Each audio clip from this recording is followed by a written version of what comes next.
So today's letter is P, and P is for presence. Now, presence is all about being in the here and now with our child and, of course, also with ourselves. So taking that time for ourselves. But first, before we dive right into that, we're going to do a vagus exercise, but this time we're going to actually do a grounding exercise along with a mini vagus exercise. I mean, they're all connected.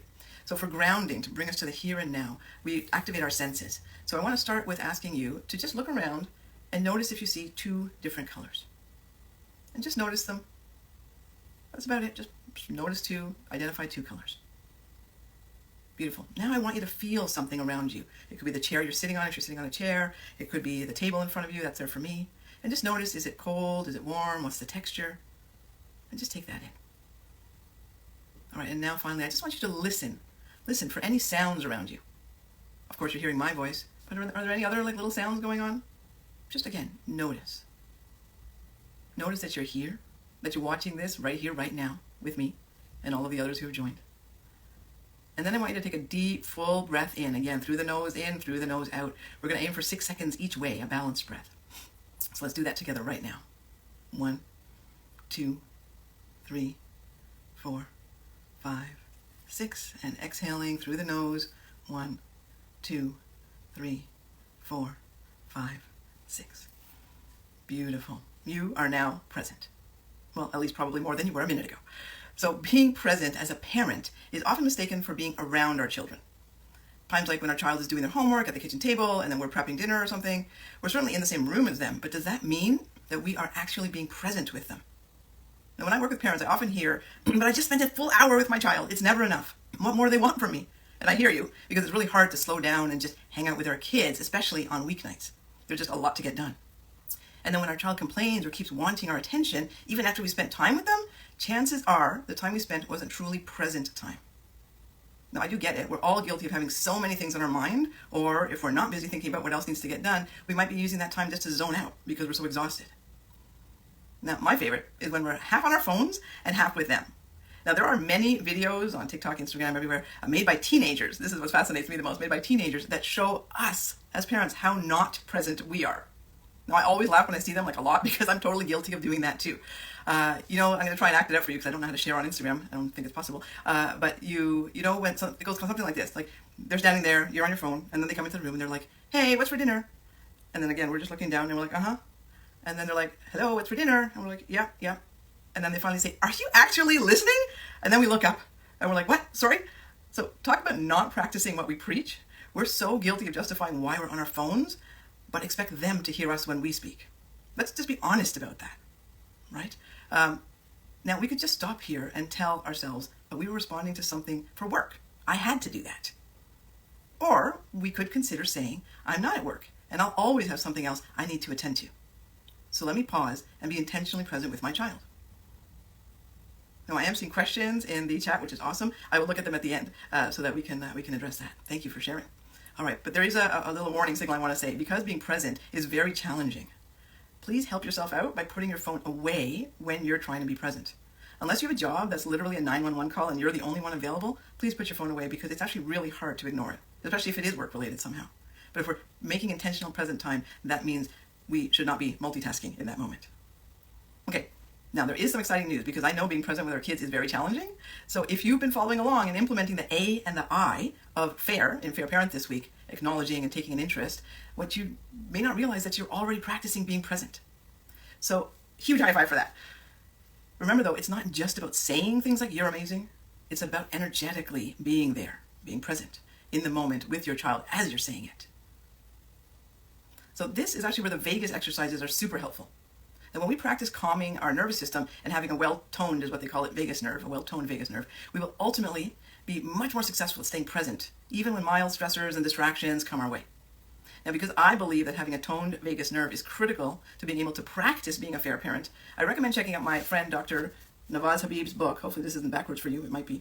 It's called Upgrade Your Vagus Nerve. Now, it's a great resource, and he provides lots of wonderful information and practical tools to help you, well, upgrade your vagus nerve. Now, I personally know Nawaz. I've known him for a long time, and he's an amazing human and a present parent. All right, so I have more good news for you. Being present also helps us have realistic expectations and helps us slow down so we can catch our fears and frustrations. So now we're hitting F and R. So when they pop up, it's about noticing with self-compassion when we are falling into those old habits. Then pausing, taking a breath, like I did with my daughter in the car in grade 7, and then bringing ourselves back to the now with our kids. And when we have realistic expectations of our children, things like recognizing that they may need more connection time with us because they're extroverted, or that they may not be as organized as we would like because the organization part of their brain hasn't fully developed yet, then we get perspective, like a bird's eye view, which keeps us from falling into that fearful frustration state. See now, F and A and I and R are all connected, and they're all pulled together with presence. Presence is like a little bow that wraps it all up, or a ribbon that holds it all together. So it turns out I'm talking about buying presents again too. But it's really quite an amazing thing when we see that practicing this week, F, A, I, and R, and we bring it in with this presence, it really brings it all home.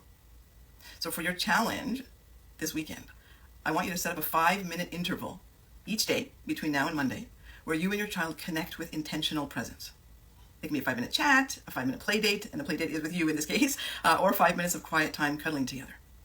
And then I just want you to notice how you feel. Notice how they react. If you have more than one child, I would like you to do this for each of them separately if possible. Now, one thing to remember, consider your own and your child's introversion, extroversion needs.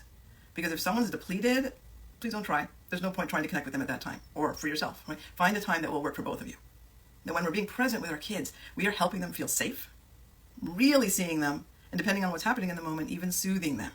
So being present helps them develop that secure attachment to us, which by now, hopefully you know, is a key element to raising unconditionally confident kids. So I want you to comment yes below if you commit to practicing being present with your kids this weekend. And guess what? You have 2 days off to practice what you've tried so far in this challenge. And I also invite you to teach other parents this weekend what you've learned. Because the best way to learn something is to teach it. Yeah, you're getting some yeses. Amazing. I love it. Thank you. So please share with others. Share so we can, this is going to be a little mantra, share so we can all be fair with our kids. Now on Monday, we're going to be focusing on the second A of Fair Parent, which is affirming, but it's not about affirmations. So stay tuned. I'm super excited to share next week's acronym with you, ARENT. It all comes together again, and I'm super excited. So I want you to also please mark your calendars for April the 15th, Monday, April 15th at 9:30 a.m. for a full 1-hour open Q&A. And to hear whether you won a signed copy of my book or my self-paced course, Renewed Parent Method. So for those who want to stay, I'm going to answer the questions that are up there, and thank you for putting your commitments in of yes. And again, jot down any questions you might have as you're watching this replay or when you attend lives, and then come to April 15th's open Q&A, and we'll just have a great discussion. All right, thanks everybody, and let me just take a look at the question. So yes, I find it challenging to be present with my teenagers. They don't have a lot to say these days, and it's like pulling teeth to have dialogue. 100%. Thank you so much for bringing that up here, because it is much more challenging to hang out and be present with our children. But a lot of that is because we want to engage with them. We're curious. We want to know about them. And those are great things, of taking an interest, etc., as we talked about. But our children who are teenagers are in a phase where really their focus is on the outside world. Right? So until they become teens, they're sort of in our family, that's their main focus, trying to figure out some friendships out there. But really, it's a developmental stage to be able to say, hey, now I need to focus out in the world. Right? Outside is where my focus needs to be. All the people out there, creating my tribe, feeling like I belong out in the world, those are critical pieces. So what you can do is invite them to say, hey, I just want to hang out with you for 5 minutes, right? Literally 5 minutes. We can just chat about whatever you want, or not. We can just hang out together and see what they say, right? They may still say no. And then it's something a little bit bigger. Maybe that's something to chat with them about. To say, hey, is something happening? Or is there a reason you don't want to hang out? Like, talk to me. I'm open. I'm here. I'm willing to look inward and see if there's something I'm doing. Just make it safe for them so that they can let you know if there is something that's bugging them, about the dynamic. So that's where I would go with that. I will wrap up for today. And again, if you have more questions, show up to April 15th. I would love to see you all there. And again, please share. I would love for you to share the lives. And I have this on YouTube as well now with your friends. But more importantly, please share it yourself with them so that you can be teaching and learning, and that it really does reinforce the messages. Thanks, everybody. Have a beautiful weekend. Bye.